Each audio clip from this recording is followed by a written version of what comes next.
भवभयापहं भारतीपतिं भजकसौख्यदं भानुदीधितिं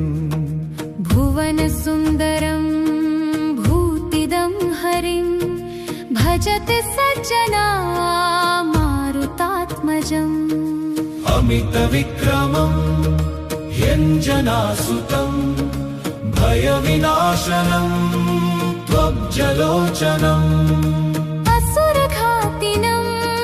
ह्यब्धिलङ्घिनं भजते सज्जना मारुतात्मजम् परभयङ्करं पाण्डुनन्दनं पतितपावनं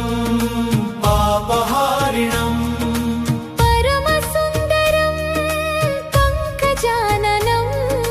भजत सज्जना मारुतात्मजम् कलिविनाशकं कौरवान्तकं कलुषसंहरं कामितप्रदम् कुरुकुलोद्भवं कुम्भिनीपतिं भजत सज्जना मारुतात्मजम् मतविवर्धनं मायिमर्दनं मणिविभञ्जनं मध्वनामकम् महितसन्मतिं मानदायकं भजत सज्जना मारुतात्मजम् द्विजकुलोद्भवं दिव्यविग्रहं दितिजहारिणं दीनरक्षकम् दिनकरप्रभं दिव्यमानसं भजत सज्जना मारुतात्मजम् कपिकुलोद्भवं केसरीसुतं भरतपङ्कजं भीमनामकम् विबुधवन्दितं विप्रवंशजं भजत सज्जना मारुतात्मजम् पठदीयः पुमान् पापनाशकं पवनजाष्टकं पुण्यवर्धनम् परमसौख्यदं ज्ञानमुत्तमं भुवि सुनिर्मलं याति सम्पदम्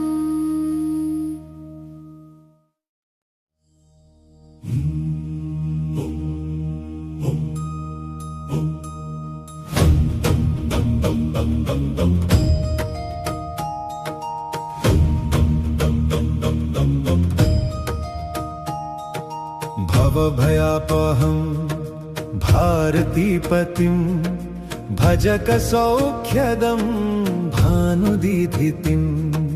भुवनसुन्दरं भूतिदं हरिं भजते सज्जना मारुतात्मजम् अमितविक्रमं ह्यञ्जनासुतं भयविनाशनं त्वब्जलोचनम् असुरघातिनं ह्यब्धिलङ्घिनं भजते सज्जना मारुतात्मजम् परभयङ्करं पाण्डुनन्दनं पतितपावनं पापहारिणम् परमसुन्दरं पङ्कजाननं भजत सज्जना मारुतात्मजम् कलिविनाशकं कौरवान्तकं कलुषसंहरं कामितप्रदम् कुरुकुलोद्भवं कुम्भिनीपतिं भजत सज्जना मारुतात्मजम् मतविवर्धनं मायिमर्दनं मणिविभञ्जनं मध्वनामकम् महितसन्मतिं मानदायकं भजत सज्जना मारुतात्मजम् द्विजकुलोद्भवं दिव्यविग्रहं दितिजहारिणं दीनरक्षकम् दिनकरप्रभं दिव्यमानसं मारुतात्मजम् कपिकुलोद्भवम् केसरीसुतम् भरतपङ्कजम् भीमनामकम् विबुधवन्दितं विप्रवंशजं भजत सज्जना मारुतात्मजम् पठति यः पुमान् पापनाशकम् पवनजाष्टकम् पुण्यवर्धनम् परमसौख्यदं ज्ञानमुत्तमं भुवि सुनिर्मलं याति सम्पदम्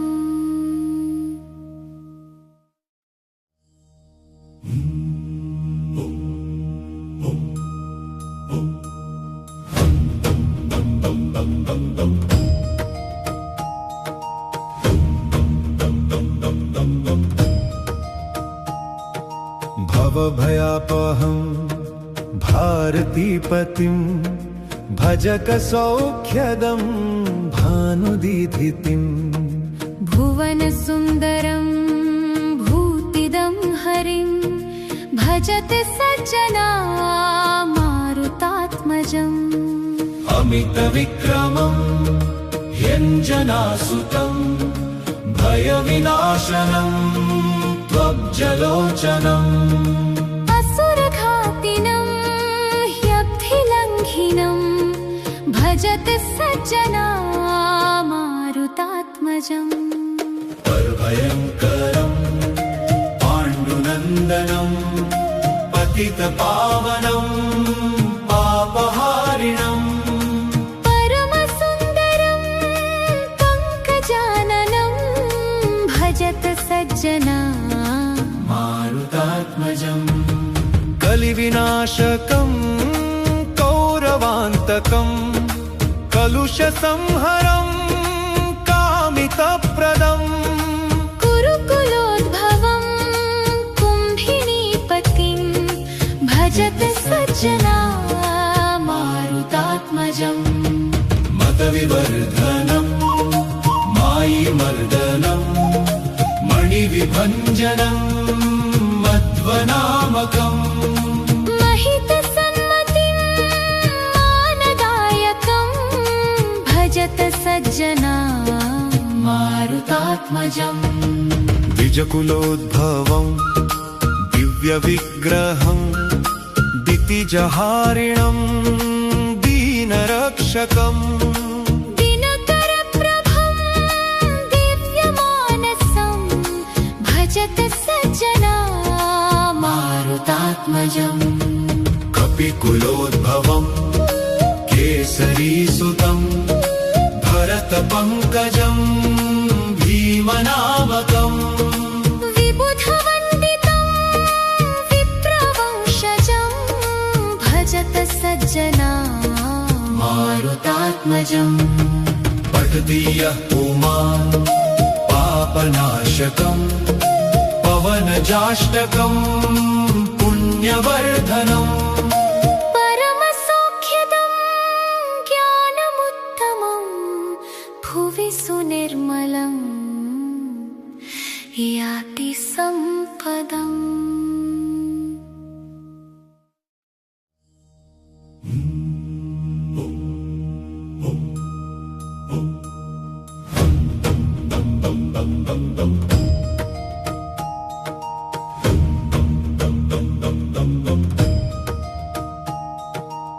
भवभयापहम् भारतीपतिम् भजकसौख्यदम् भानुदीधितिम् भुवनसुन्दरं भूतिदं हरिं भजते सज्जना मारुतात्मजम् अमितविक्रमम् ह्यञ्जनासुतम् भयविनाशनम् त्वब्जलोचनम् असुरघातिनं ह्यब्धिलङ्घिनं भजते सज्जना मारुतात्मजम् परभयङ्करम् पाण्डुनन्दनम् पतितपावनम् पापहारिणम् परमसुन्दरं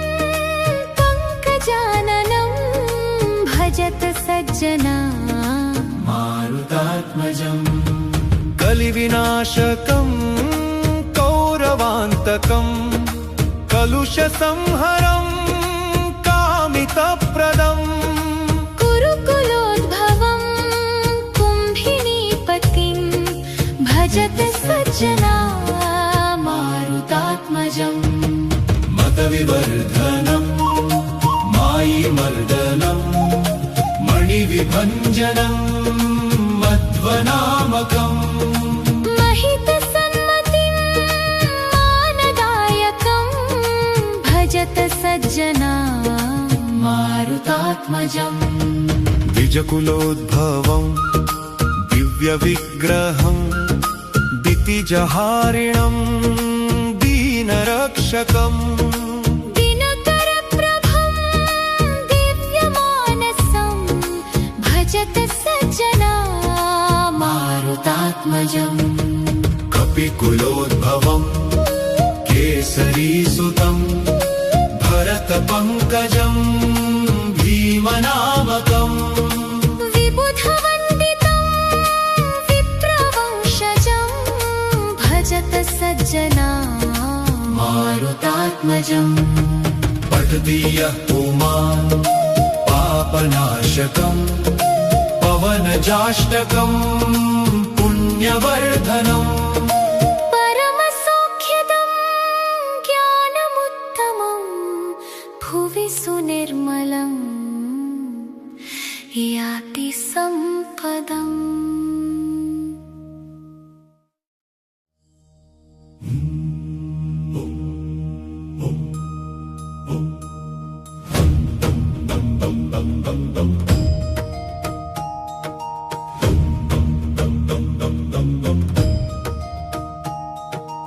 भवभयापहं भारतीपतिं भजकसौख्यदं भानुदीधितिम् भुवनसुन्दरं भूतिदं हरिं भजत सज्जना मारुतात्मजम् अमितविक्रमं ह्यञ्जनासुतं भयविनाशनं त्वब्जलोचनम् असुरघातिनं ह्यब्धिलङ्घिनं भजत सज्जना मारुतात्मजम् परभयङ्करं पाण्डुनन्दनं पतितपावनं पापहारिणम् परमसुन्दरं पङ्कजाननं भजत सज्जना मारुतात्मजम् कलिविनाशकं कौरवान्तकं कलुषसंहरं कामितप्रदम्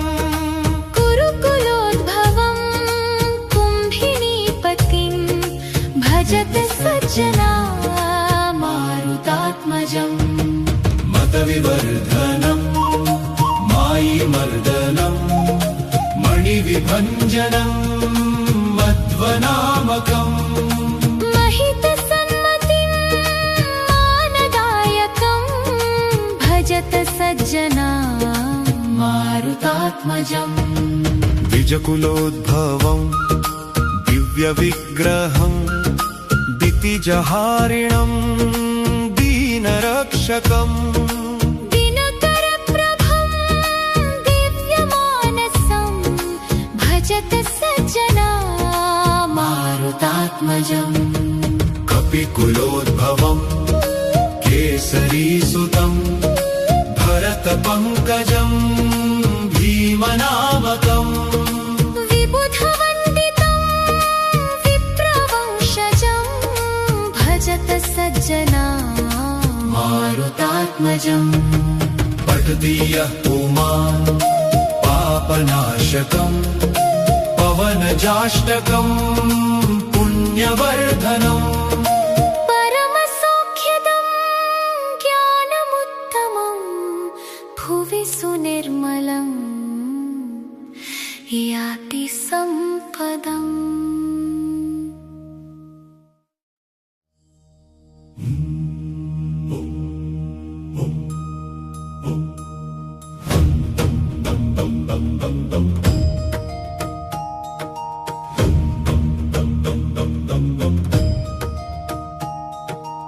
भवभयापहं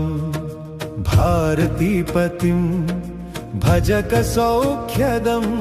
भानुदीधितिम् भुवनसुन्दरं भूतिदं हरिं भजते सज्जना मारुतात्मजम् अमितविक्रमं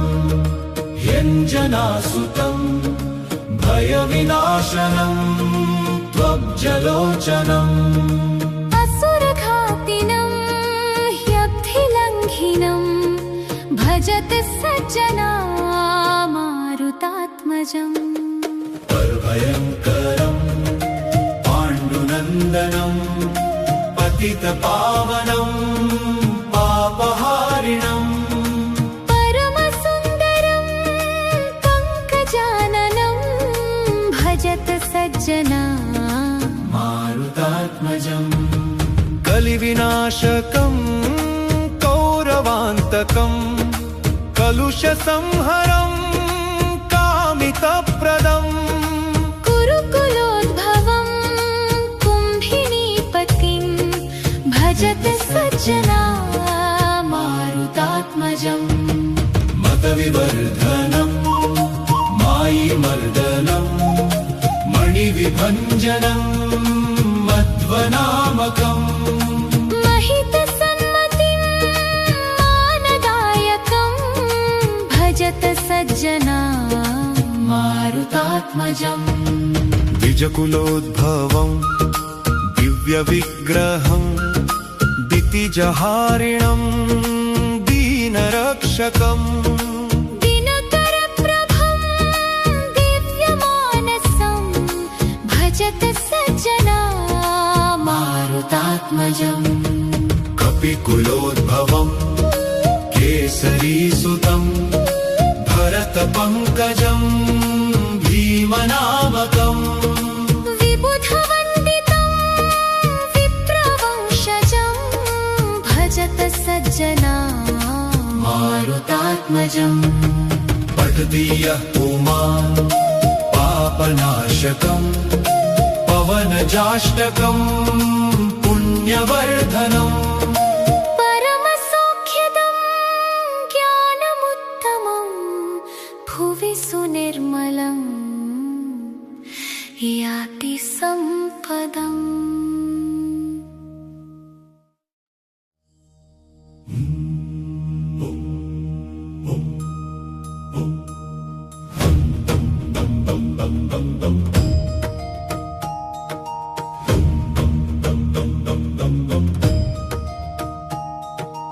भवभयापहं भारतीपतिं भजकसौख्यदं भानुदीधितिम् भुवनसुन्दरं भूतिदं हरिं भजते सज्जना मारुतात्मजम् अमितविक्रमं ह्यञ्जनासुतं भयविनाशनं त्वब्जलोचनम् असुरघातिनं ह्यब्धिलङ्घिनं भजते सज्जना मारुतात्मजम् परभयङ्करं पाण्डुनन्दनं पतितपावनं पापहारिणम् परमसुन्दरं पङ्कजाननं भजत सज्जना मारुतात्मजम्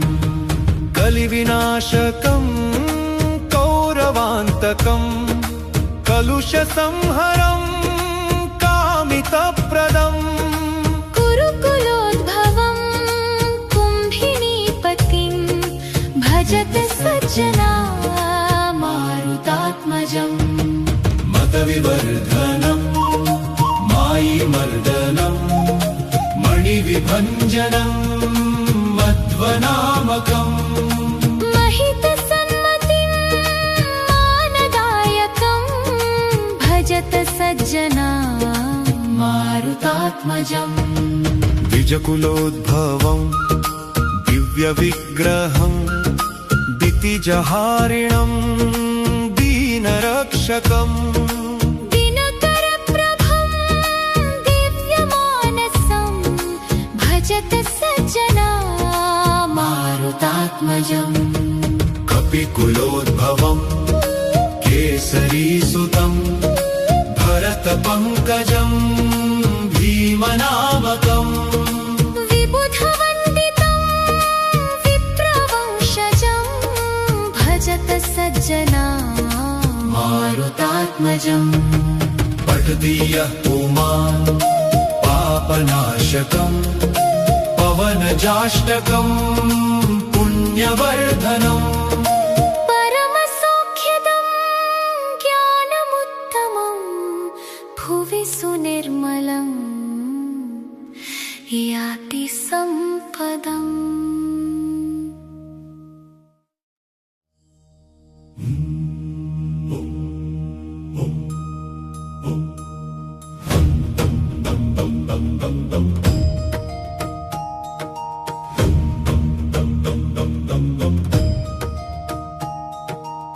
भवभयापहम् भारतीपतिम् भजकसौख्यदम् भानुदीधितिम् भुवनसुन्दरम् भूतिदं हरिं भजते सज्जना मारुतात्मजम् अमितविक्रमम् ह्यञ्जनासुतम् भयविनाशनम् त्वब्जलोचनम् असुरघातिनं ह्यब्धिलङ्घिनं भजते सज्जना मारुतात्मजम् परभयङ्करम् पाण्डुनन्दनम् पतितपावनम् पापहारिणम् परमसुन्दरं पङ्कजाननं भजत सज्जना मारुतात्मजम् कलिविनाशकम् कौरवान्तकम् कलुषसंहरम् कामितप्रदम् कुरुकुलोद्भवं कुम्भिनीपतिं भजत सज्जना मारुतात्मजम् मतविवर्धनम् मायिमर्दनम् मणिविभञ्जनम् मध्वनामकम् महितसन्मतिं मानदायकं भजत सज्जना मारुतात्मजम् द्विजकुलोद्भवम् दिव्यविग्रहम् दितिजहारिणम् दीनरक्षकम् दिनकरप्रभं दिव्यमानसं भजत सज्जना मारुतात्मजम् कपिकुलोद्भवम् केसरीसुतम् भरतपङ्कजम् भीमनामकम् विबुधवन्दितं विप्रवंशजं भजत सज्जना मारुतात्मजम् पठति यः पुमान् पापनाशकम् पवनजाष्टकम् पुण्यवर्धनम् परमसौख्यदम् ज्ञानमुत्तमम् भुवि सुनिर्मलम् याति सम्पदम्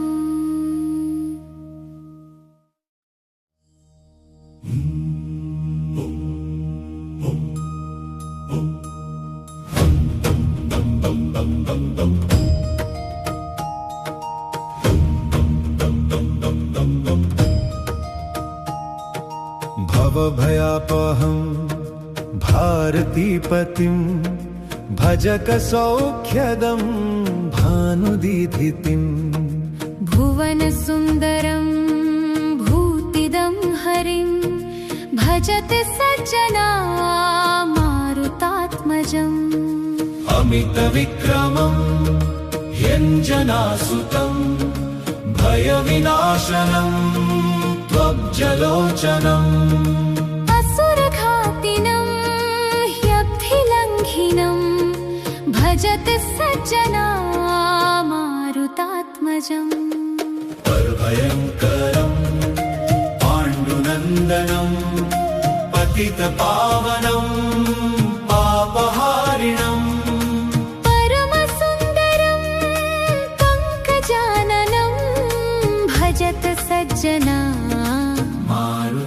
मारुतात्मजम् कलिविनाशकम् कौरवान्तकम् कलुषसंहरम् कामितप्रदम् कुरुकुलोद्भवम् कुम्भिनीपतिम् भजत सज्जना मारुतात्मजम् मतविवर्धनम् मायिमर्दनम् मणिविभञ्जनम् मध्वनामकम् महितसन्मतिम् मानदायकम् भजत सज्जना मारुतात्मजम् द्विजकुलोद्भवम् दिव्यविग्रहम् दितिजहारिणम् दीनरक्षकम् दिनकरप्रभम् दिव्यमानसम् भजत सज्जना मारुतात्मजम् कपिकुलोद्भवम् केसरीसुतम् भरतपङ्कजम् भीमनामकम् विबुधवन्दितम् विप्रवंशजम् भजत सज्जना मारुतात्मजम् पठति यः पुमान् पापनाशकम् पवनजाष्टकम् पुण्यवर्धनम् परमसौख्यदम् ज्ञानमुत्तमम् भुवि सुनिर्मलम् याति सम्पदम्।